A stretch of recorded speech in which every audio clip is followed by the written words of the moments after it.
প্রতি বছর মে মাসের এই দিনটি আমাদের পরিবারে আসে এক বেদনা বিধুর স্মৃতি নিয়ে।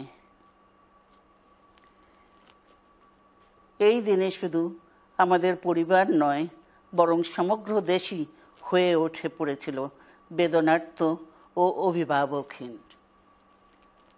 আমাদের প্রিয় মাতৃভূমি বাংলাদেশের জন্মের সাথে জড়িয়ে থাকা এক অবিচ্ছেদ্য নাম শহীদ প্রেসিডেন্ট জিয়াউর রহমান, যে চট্টগ্রাম থেকে স্বাধীনতার ঘোষণা করে তিনি এ দেশের সাথে তার নাম অবিচ্ছেদ্য করেছিলেন।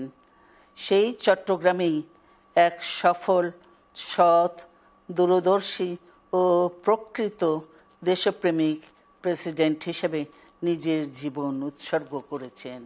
এদেশে গণতন্ত্র, স্বাধীনতা, সংবাদপত্র ও বিচার বিভাগের স্বাধীনতা, স্বনির্ভরতা ও উন্নয়ন এবং নিজস্ব জাতীয়তাবাদ সৃষ্টির অনন্য রূপকার শহীদ জিয়া, যে গণতন্ত্র প্রতিষ্ঠা আর সার্বভৌমত্ব রক্ষার লড়াইয়ে তিনি শাহাদাত বরণ করেছেন, সেই গণতন্ত্র নিরবচ্ছিন্ন যাত্রা আজও বাধাগ্রস্ত হচ্ছে প্রতি পদে পদে। খুব শীঘ্রই আমরা বাংলাদেশকে গণতন্ত্রে পুনঃপ্রতিষ্ঠিত দেখতে পাব। এই হোক শহীদ জিয়ার শাহাদাত বার্ষিকীতে আমাদের অঙ্গীকার।